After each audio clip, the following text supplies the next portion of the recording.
We are now ready for lesson 5.5, and you can see our title today, Expected Value and the Law of Large Numbers. So expected value is going to be a major theme in our lesson today. And to begin with, to illustrate expected value, we're going to be looking at it in the context of games of chance. You'll see our first example here talks about the lottery that a lot of states have, and it's a big time source of revenue for some states, and it's used to fund, in Tennessee, for example, the lottery income is used to help fund that first 2 years of free college that is available to if you go to certain schools.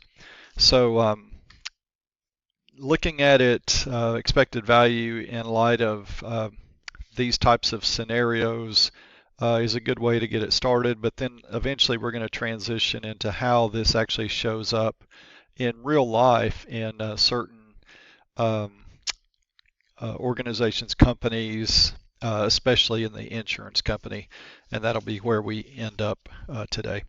So first of all, let's just kind of lay some groundwork. As I mentioned earlier, 45 states now have a lottery.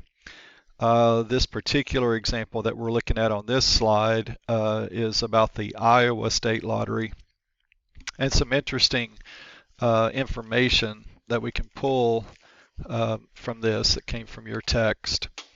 The lottery awarded 1.66 million in prizes, collected total 3.05 billion from ticket sales, people buying lottery tickets, and this is over a 9-year period. You always have to spend money on advertising and organizational costs, paying salaries and that kind of thing. And then 827.8 million went to the state, Iowa, as profits. So the bottom line of this is only about 1.66 billion out of all of the tickets that were purchased by people, which is a little over 3 billion. About 54% of all the money that was paid for lottery tickets actually went out to people as prizes. So the end result is that the Iowa State Lottery, if you're playing the lottery, you're losing about 46 cents for every dollar that you spend on average. Doesn't mean that you're always going to lose, but this is taking the average over the long haul. You can expect over the long haul to lose about 46 cents of every dollar. So this is a good example. The lottery that we just talked about is an illustration of the notion of expected value, which is going to be our primary topic today. So it's not whether you win or how many times you win in a particular lottery or maybe a game of chance that you play at a casino. It's the overall net payback that you can expect, and that's what expected value is there to calculate for us and give us some really valuable information. Informally, the expected value for you of a game is a measure of the average amount you can expect to win or lose per play in the long run. Okay, this is meant to be a long-term analysis. So once again, just to kind of recap the Iowa State Lottery, the state of Iowa has an expected value of 46%, because that's what they're going to keep. They're going to pay 54% out in prizes, so they get to keep 46% of all of that money that was spent for tickets. But for the players that are actually buying tickets, it's the other side of the coin. It's a negative 46% because you expect to lose 46 cents of every dollar. So that's just a kind of a preview of what we're going to be looking at when it comes to expected value. Let me just say right off the top, as we're going to be referring to lotteries and other games of chance, getting a little bit into the gambling world because that's a good way to introduce this topic. But for Christians, this is no place, in my opinion, and I think I can ground that opinion in Scripture. This is not a place where Christians should be consistently living. I don't think, personally, my own personal conviction is that Christians should not be entertaining or involved in any kind of lottery or gambling at all. I think that's a poor use of the resources that God has given us. And we're to be good stewards of all those resources. We could be, instead of losing, which is typically what happens, instead of losing money in a gambling situation, that money could be used for much better purposes like giving to our local church, supporting missionaries. So I think you'll find that the odds are definitely stacked against you in the gambling realm. And a lot of people are looking to make a quick few $100s or maybe just hit it big with the lottery. That is not a good mindset for the Christian. So I just want to get that out of the way right off the bat. The Christian perspective here should be to stay away from these things. I personally have seen two particular examples of people who have really ruined their lives and the lives of their family members because they got involved in gambling and it just became addictive, and they've lost hundreds of thousands of dollars, and it really brought hardship to them and to their family members. So that should be the backdrop of our discussions here as we look at examples that pertain to gambling and games of chance. I just want to make sure that you're looking at it from a Christian worldview. Okay, so let's look at some examples that illustrate expected value. Suppose you buy $20 worth of Iowa State lottery tickets each week. How much should you expect to win or lose on average over the period of 1 year? Okay, so if we spend $20 a week and there's 52 weeks in the year, then we have spent $1,040. And based on our previous slide, you can expect to lose on average 46 cents of every dollar. So we're going to take that 1,040 that was spent and multiply it by 0.46. So we can expect to lose $478.40. That's a $478.40 loss. Based on the numbers, 9-year period, the numbers tell the story. And on average, over time, that's what you can expect. Example number 2, similar. The lottery in your state has an expected value for the player of -36. So here you're losing 36 cents for every dollar. If you spend $100 per month on lottery tickets, how much money do you expect to win or lose? All right, so $100 a month for a year, that's $1,200 that you spent on lottery tickets. And we're going to multiply that by 36%, 0.36, and that's a negative. All right, this is a loss, and so this represents $432 that would be lost for playing the lottery in this particular state.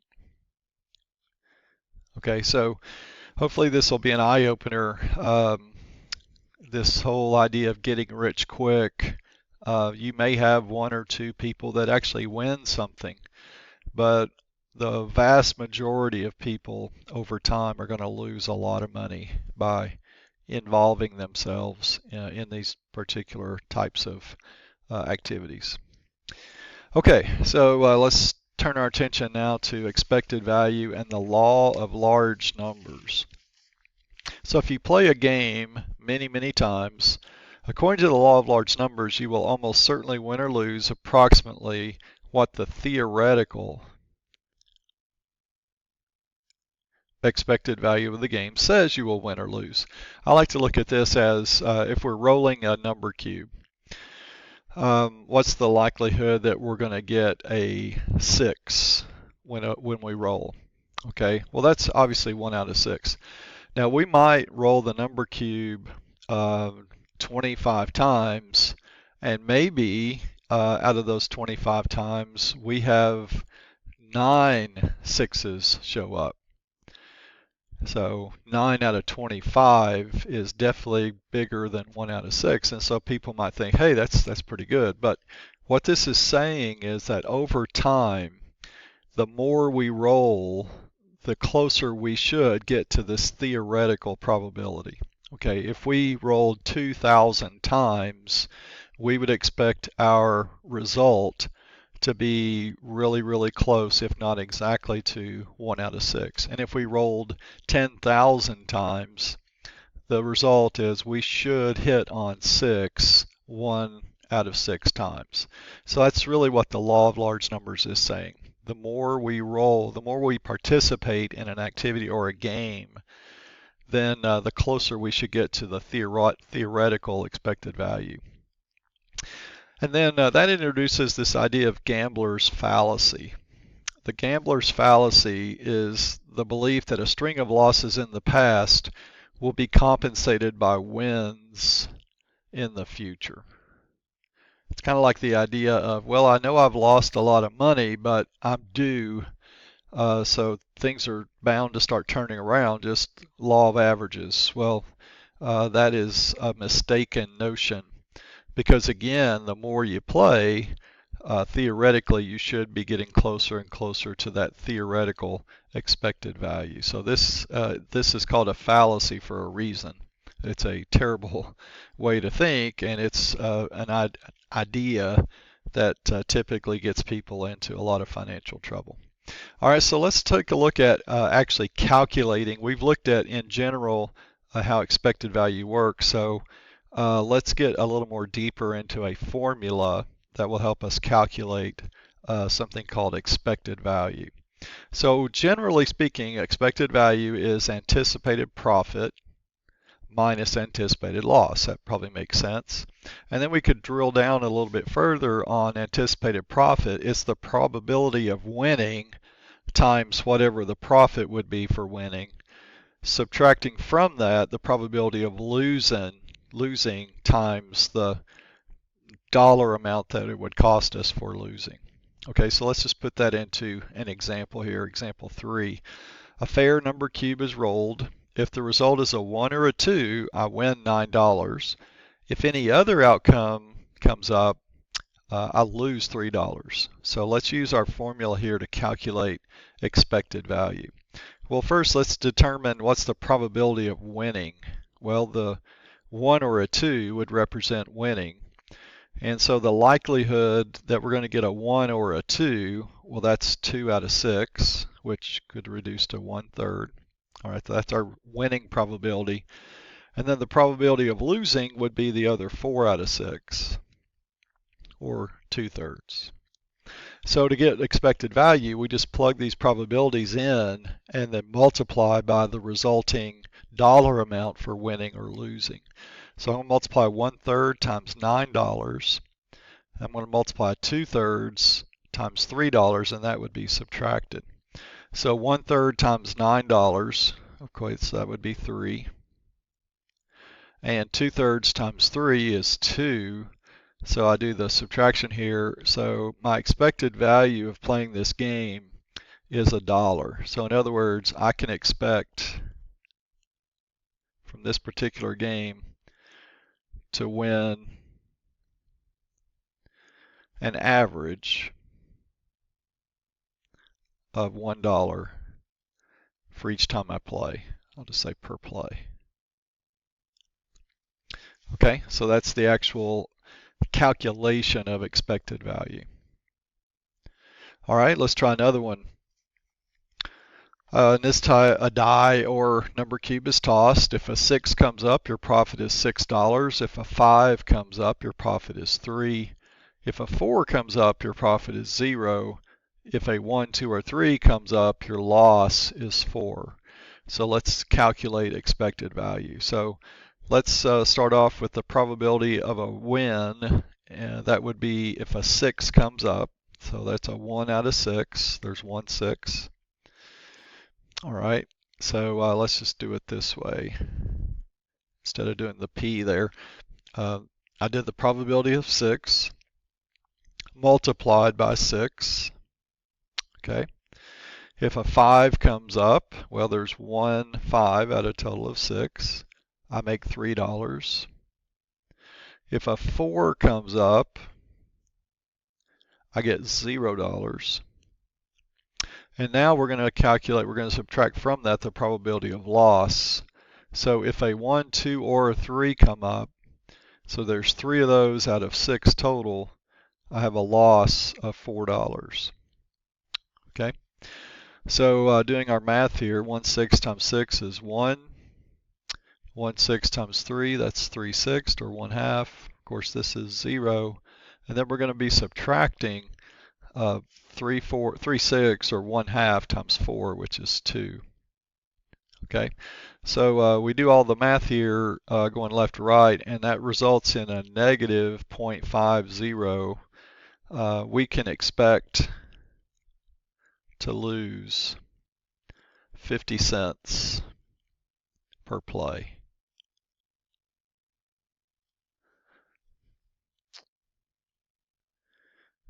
Okay. All right, so for this next problem, we have a profit of $18 if a 6 comes up. All right, so that's a 1 in 6 likelihood that we're going to get a 6 multiplied times 18. We have 0 if a 5 comes up, so there's also a 1 in 6 opportunity. 0 profit. All right. We lose $6 if a 4 or a 3 come up.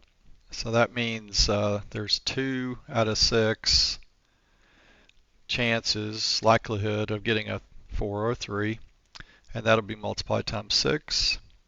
And I lose $3 if a 1 or a 2 comes up. So that's again 2 out of 6 multiplied by 3. All right, and so now we do our math. So this would be 3, this would be 0, this would be 2, 2 6 times 6, and then this would be 1. This would be 6 over 6. And we put it all together and we have 3 plus 0 minus 2 minus 1, so that's a 0. All right, so the expected value for this game would actually be 0, which means it's a fair game. If the expected value, you're going to learn on the next slide, is 0, then that makes it fair. So that means we're basically breaking even. We're not winning anything, we're not losing anything. And so our answer here would be 0. All right, so we're ready to move on to the next slide, which we'll be discussing fair games, what it means to be a fair game, and then we'll be using some algebra to help us solve for how much we need to win or lose in order to make the game fair. So let's move on.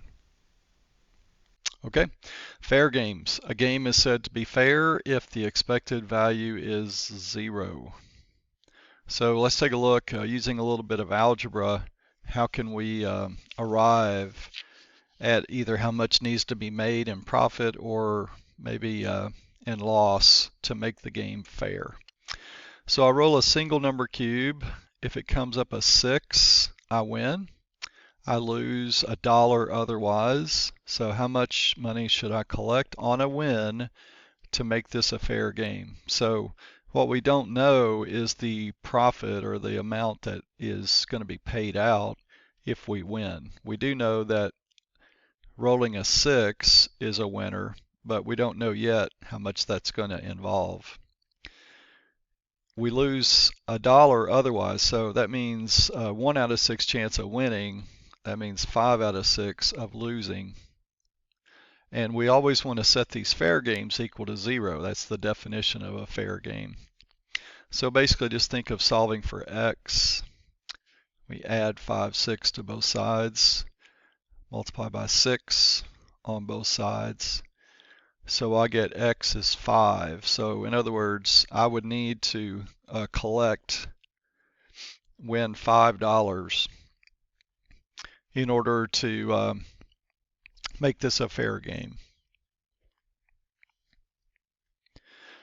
All right, a fair coin is tossed. If tails comes up, your profit is $7. In order to make the game fair, which means 0 expected value, what should be your loss if heads comes up? Well, there's a 1 in 2 likelihood of tails. So we know getting a tails will give $7. And there's also a 1 in 2 likelihood that we're going to lose, but we're looking for the amount of the loss in order to make the game fair. So this would be 7 halves, and then I'm going to add 1/2 x to both sides, multiply by 2. So I get $7 wouldn't have to be the loss amount in order for this to be a fair game. Okay. Now we get into more non-game of chance type examples, especially talking about the insurance company. So that's going to be our blank here. This concept of risk assessment, expected value, really shows up in a lot of areas: manufacturing, finance, economics, and in our two examples, we're going to take a look at the insurance industry. Well, let's see how insurance companies use this expected value concept in doing what is called risk assessment. Insurance companies have to make money. They typically make quite a bit of money, and I think when you see these examples, you'll see why. So the car insurance industry estimates that the probability of your having an automobile collision this year is about 6% as a decimal. Repair costs for an accident varied. It really depends on the accident, but just for simplicity, we're going to say that the average repair is $4,000 after you have met your deductible. Okay, your deductible is how much you pay. If your deductible is, say, $500, that means you're going to pay the first $500, and then everything over $500, the insurance company is going to pick up the rest. All right, so you pay $300 this year for insurance. Can your insurance company expect business to be profitable? So we're back to the expected value formula. Generally speaking, it's anticipated profit minus anticipated loss. So profit for the insurance company is basically no accidents and just collecting the premiums that you pay without having to pay out anything. And then a loss would be when they do have to pay out for accidents. Okay, so we're going to look at these two numbers in this example. So the probability of no accident, well, the probability of an accident is 0.06. So the probability of no accident is going to be 94%. Okay, so the probability of no accident times the $300 that they collect. All right, they basically, no accident, $300, that's how much they're going to keep. Okay, and then we're going to subtract off of that the probability of an accident, which we're told is 6%, times the average cost, but we're going to subtract off the $300 that was paid for your insurance. So they're paying $4,000 minus what you already paid them, in other words. Okay, so now let's put the numbers in. So again, this is just going to be 300 times 0.94, 0.06 times 3,700. And doing this calculation in your calculator, so literally 0.94 times 300 minus 0.06 times 3,700, and you do that in your calculator and you should get $60. So the insurance company expects to earn a profit of about $60 just from you this particular year. Okay, now think about all the number of clients that they have with policies, and you can see that they're going to do pretty well. and it's all based on the likelihood of an accident happening or not. All right, take a look at another one, and this will be our last example. So a company charges a premium of $150 per year for an insurance policy that will repair storm damage to roofs. Actuarial studies, that's just another way of saying going back and looking at actual events, history, shows that in case of a storm, the insurance company will pay about an average of $8,000 for damage to composition shingles. There's two different types of shingles in this property or this problem. $8,000 for composition shingle roofs and $12,000 for a shake shingle roof. Okay. They also determined that out of 10,000 policies, there were 7 claims made on composition roofs and 11 claims made per year on shake roofs.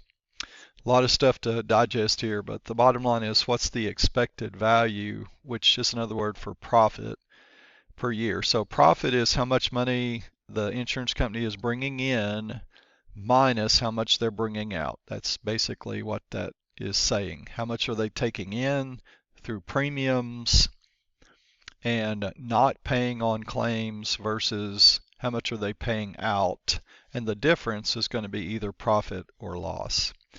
All right, so first let's get some probability percentages. We're told that a composition shingle, there were 7 claims made per year out of a total of 10,000 policies. Okay, so let's just put that in our blank here. To get the probability that a composition claim is going to be made, we do 7 divided by 10,000, and that's 0.0007. And then we'll do the same thing for the shake shingle claim.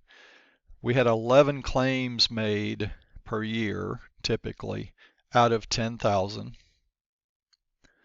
And so decimal form, that's 0.0011. Okay, well that's how many claims were made on average per year. So that means that there were 9,982 claims, people that had insurance that had no claim. Okay, so it's the 18 claims subtracted from 10,000. So you can think of it as 9,982 over 10,000. And in decimal form, that's 0.9982. Okay, so now we got our probabilities in decimal form. So now we're ready. I try to color code for you how our expected value, which is another way for saying expected profit. All right, this is the likelihood of no claims, and we figured that up here. The likelihood of no claims times the $150 that people are paying per year. All right, then we have the likelihood of a composition claim, which was the 0.0007 times, notice this is the $8,000, 8,000 for a composition shingle minus the 150 that we've already paid. Okay, and then the likelihood of a shake claim, shake shingle claim, and notice this is the 12,000 that it typically costs the insurance, but we subtracted the 150 from that as well. So this is 8,000 minus 150, 12,000 minus 150. And now we're going to put all this together in our calculator. So 0.9982 times 150 minus 0.0007 times 7850 minus 0.0011 times 11,850. And you get 131.20 is the annual profit that the company can expect if it issues 1,000 such policies. Okay, so that will be a similar type of thing that you're going to do. I went ahead and flagged these two problems. When you get to 30 and 31 on your assignment, go back and look at examples 8 and 9, and I think these will help you out quite a bit. Okay, I think that's it. We have concluded the notes for lesson 5.5, and I think you're ready to start practicing.